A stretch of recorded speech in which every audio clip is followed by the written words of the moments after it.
Fukasaku and Shima. Fukasaku and Shima are the oldest residents of Mount Myōboku. They are the ones who protect and teach Sage Mode, an ancient power that can totally change a battle. Fukasaku is amazing at using natural energy. He can gather a huge amount of it in just a moment, and he can control it perfectly. This shows that he's mastered Sage Mode so well, it's almost like second nature to him. At one point, we even see Fukasaku lift a huge toad statue that's way heavier than him. He also throws Gamabunta, a giant summoned toad, a long distance. Sage Mode makes his physical strength incredibly powerful. What about Shima? She uses Sage Mode in a different but just as awesome way. During the pain arc, she stretches her tongue over 10 meters to attack. Sounds weird, right? But that's actually a Sage-enhanced technique. The real highlight of Fukasaku and Shima is when they fight together. Their strongest move is Toad Confrontation Chant, a sound-based illusion technique powered by both of their Sage Chakra. It's so strong it can even trap powerful enemies like the 6 Paths of Pain. Of course, their genjutsu only works when they're together. If they get separated, they're not nearly as strong. And guess what? These two were also the teachers of 2 legendary ninjas, Jeriah and Naruto. Training students like that proves they're not just strong, they're amazing teachers too. Interesting, right? Here, we don't just watch anime, we live every character, every story, every emotion. Don't miss out on exclusive content and fresh takes you won't find anywhere else. Hit that subscribe button now and become part of the most passionate and creative anime community out there. Thanks for the support. This journey wouldn't be the same without you. Next, Jeriah. Jeriah, one of the legendary Sannin, spent a big part of his life learning Sage Jutsu at Mount Myōboku, under the guidance of Fukasaku. After years of hard training, he finally learned how to use natural energy. But unlike Naruto, who later mastered perfect Sage Mode, Jeriah always had trouble fully controlling it. When Jeriah activates Sage Mode, you can see small bumps on his face, and his arms and legs become bigger and longer, making him look a bit like a frog. Okay, maybe not the coolest look ever, but he's still a total beast in battle. In fact, those frog-like legs are actually very useful. They help him jump super far and move quickly in fights. This gives him a big edge, letting him launch surprise attacks from angles that are hard to predict. Sage Mode also makes his regular jutsu way more powerful. Normally, he uses a basic Rasengan, but with Sage Mode, he can use the Ultra Big Ball Rasengan, a massive version that can destroy buildings. That's the power of natural energy. It boosts your jutsu to a whole new level. One of the coolest things about Jeriah's Sage Mode is how closely he works with Fukasaku and Shima, the 2 Toad Sages. He needs their help to keep Sage Mode going during battle. But they don't just sit on his shoulders collecting energy, they fight alongside him too. A great example is Sage Art, Gomen. Jeriah spits oil, Fukasaku adds wind, and Shima adds fire. The result? A massive fiery combo attack that burns everything in its path. This move only works if the timing and teamwork are perfect, and that shows just how well Jeriah and the Toads work together. His fight with Pain is the best example of how Jeriah uses Sage Mode in a real battle. Pain had 6 bodies, each with dangerous abilities. At the start of the fight, when Jeriah didn't know how they worked, he used Sage Mode's speed and strength to keep pressure on them, giving him time to observe and figure things out. Once things got more intense, Jeriah switched to big combo moves to force the Pain bodies to split up. This was smart, because Pain's true strength came from how the 6 bodies worked as one team. In the end, yes, Jeriah lost. But really, it wasn't because he was weak, it was because he didn't have all the information. If he had known about Nagato and the Rinnegan, maybe things would have gone very differently. His Sage Mode may not have been perfect by textbook standards, but it was perfect for him. And that's what made Jeriah such a legend. Hashiamarama Senju. Hashiamarama Senju, the first Hokage, was called the God of Shinobi, not just because of his crazy power, but also because he mastered Sage Mode perfectly. And while Naruto has to stay still to gather natural energy, and Jeriah needs help from 2 Toad Sages. Hashiamarama can go into Sage mode instantly, even right in the middle of battle. That gives him a huge advantage in combat. No need to stop or wait. He can keep fighting non-stop and stay in control the whole time. This is one of the big reasons he was able to overpower Madara Uchiha, one of the strongest ninjas in history. Hashiamarama also created a whole new fighting style by mixing Sage mode with his wood release. He could ride on giant wooden structures he made himself, which let him move around the battlefield while staying calm and focused to maintaining Sage mode. Genius, right? Once he's in Sage mode, Hashiarama's wood release techniques get a massive power boost. The trees and wooden attacks he makes become much bigger, tougher, and more powerful. His most impressive jutsu? Sage Art Wood Release, true several thousand hands. It's a gigantic wooden statue with thousands of arms that can throw crazy fast punches with unbelievable power. This move actually beat Kurama, even when the fox was protected by Madara's full-body Susanoo, which is supposed to be unbreakable. And let's not forget the legendary fight between Hashiarama and Madara at the Valley of the End. That battle was so intense, it literally changed the landscape. The giant rocks and huge waterfall we see there today, all created by their clash. Hashiarama didn't just use Sage mode for offense. He was smart with defense and battlefield control too. When fighting the 10 Tails, he used powerful wood-style binding techniques to hold the massive beast in place. Jugo. Jugo is very different from other Sage mode users. Most people like Naruto or Jeriah have to train hard to learn how to use natural energy. But Jugo was born with a special ability called Sage Transformation, a power passed down through his clan for generations. While others need to sit still and gather natural energy before they can use Sage mode, Jugo absorbs natural energy automatically, all the time. Jugo's body works like a machine that never stops pulling in energy from nature. This gives him a huge amount of chakra and allows him to transform his body in crazy ways.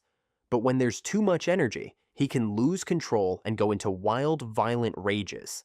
That's the key difference. Sage mode users choose when to use their power, but Jugo is constantly fighting against his. But so cool that he can shapeshift different parts of his body however he wants. Unlike people with cursed seals, who usually only have 1 or 2 fixed forms, Jugo can turn his arm into a piston for a super punch, or into a sharp axe to slice enemies. He can even grow boosters on his back or arms to dash forward like a rocket. Honestly, it's like having a mini Frankie from One Piece.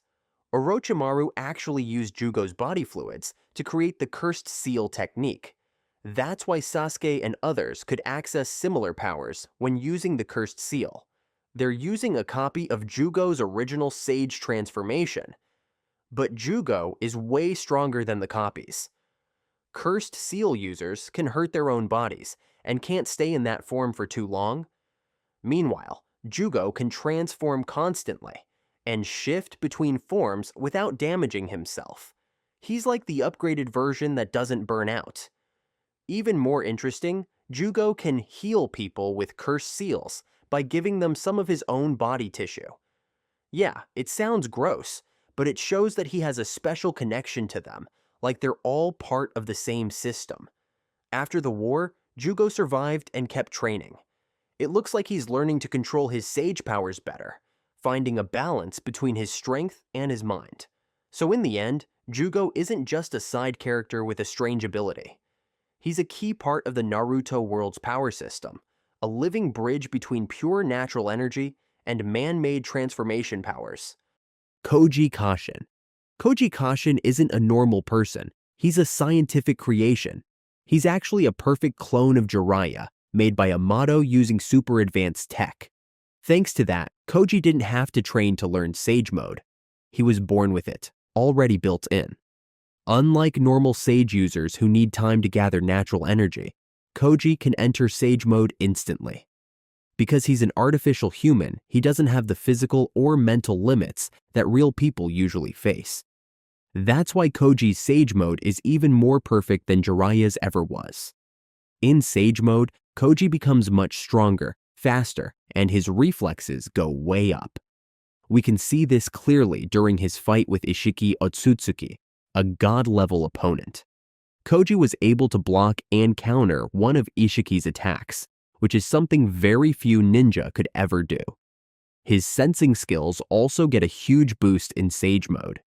Cooji can detect enemy movements with great accuracy and react in split seconds.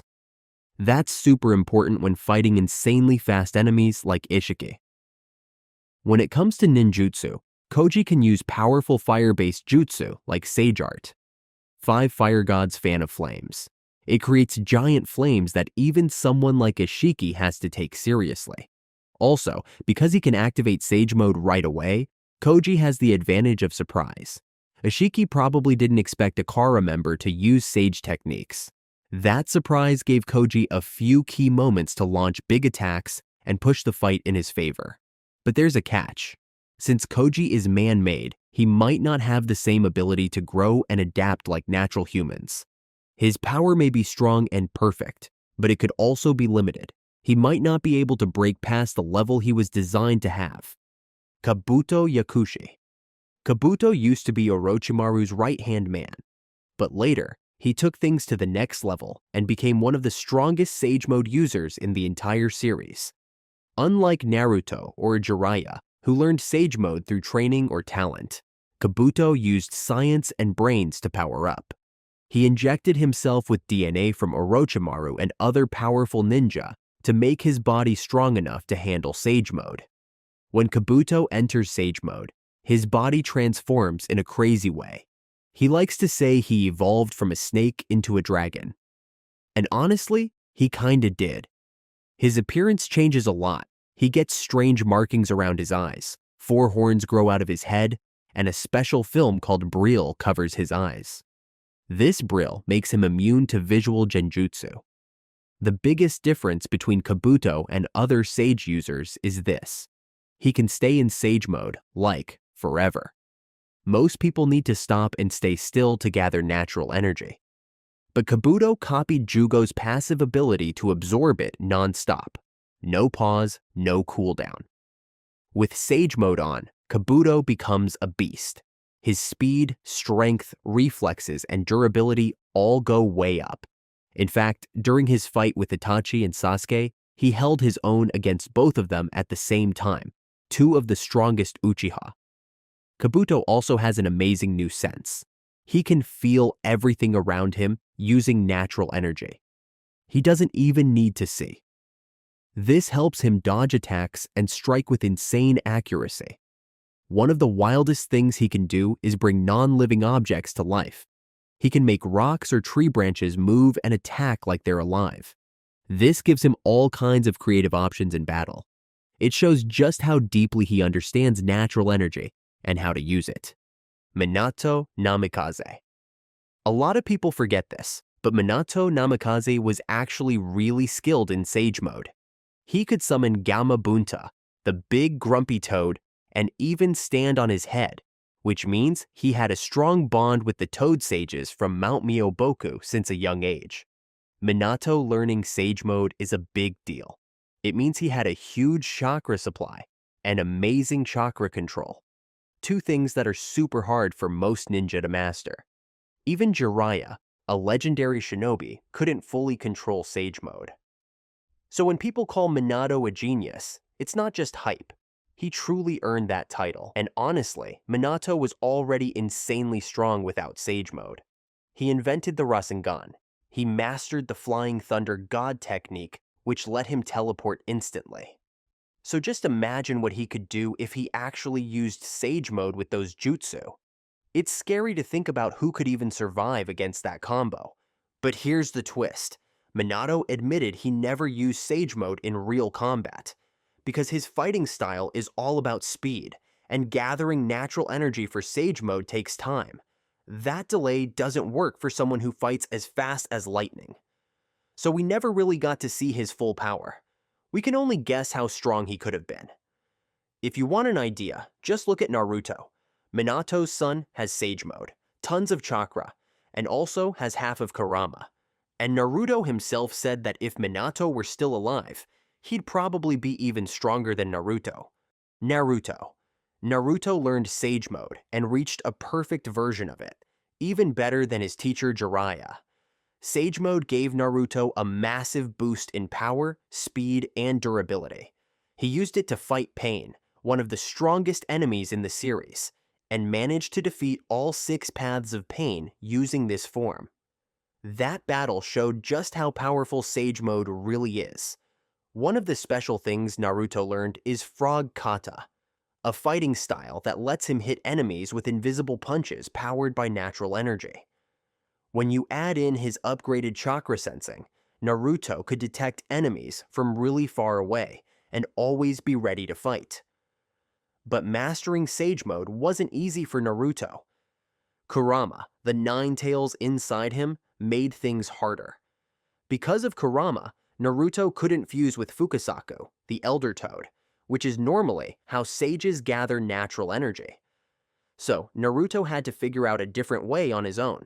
Over time, he got better and faster at collecting natural energy, and once he made peace with Kurama, he could combine Kurama's chakra with Sage Mode, giving him a whole new level of strength. Things got even crazier when Naruto met Hagoromo Otsutsuki, the Sage of 6 Paths. Hagoromo gave Naruto 6 Paths Senjutsu, which changed everything. Naruto gained the ability to create truth-seeking balls, powerful orbs that could erase almost anything. He also gained the ability to fly and fight on a whole different scale. During the war, he used this power to battle the 10 Tails and protect his friends at the same time. His powers weren't just strong, they were god level. 6-Path Sage Mode is basically Naruto's most powerful sage form. In this state, Naruto became fast enough to dodge attacks moving at the speed of light. His sensing abilities became so advanced that he could detect Madara's invisible limbo clones, something no regular ninja could do. This made Naruto able to fight enemies with godlike powers. The final battle with Sasuke showed how far Naruto had come. Even though Sasuke had the Rinnegan and a giant Susanoo, Naruto could still keep up. That battle proved that sage power isn't weaker than powerful bloodlines. It's just as strong, maybe even stronger. Mitsuki. Since Mitsuki was created from Orochimaru's DNA, he naturally possesses Sage Transformation, a technique borrowed from Jugo's Kikei Genkai. Orochimaru forced him to enter Sage Mode through multiple experiments. After each failed attempt, Orochimaru erased Mitsuki's memory, and it wasn't until the 6th attempt that Mitsuki activated Sage Mode due to emotional pressure. Mitsuki has used Sage Mode in several secret battles, revealing only a small portion of his Senjutsu abilities. The main strength of Mitsuki in this state is his incredibly fast speed. Mitsuki was once so fast that Orochimaru didn't even notice when he stole a scroll from his father.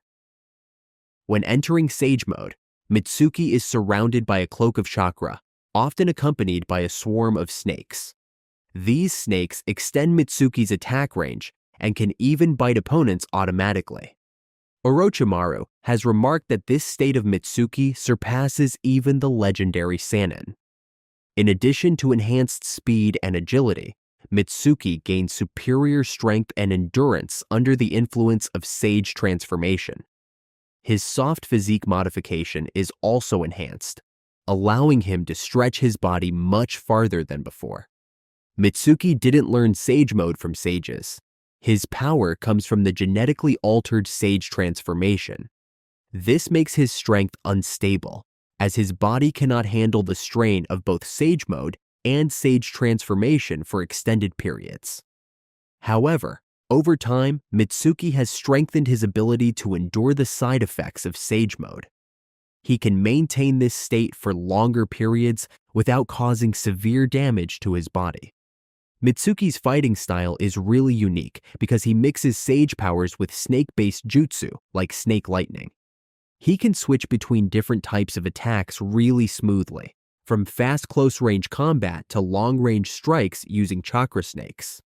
This makes him a tricky and dangerous opponent, since you never really know what kind of move he'll use next. White Snake Sage.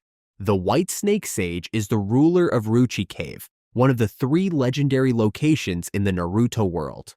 Unlike the friendly toads at Mount Myōboku, the White Snake Sage is more cold and dangerous, just like a real snake.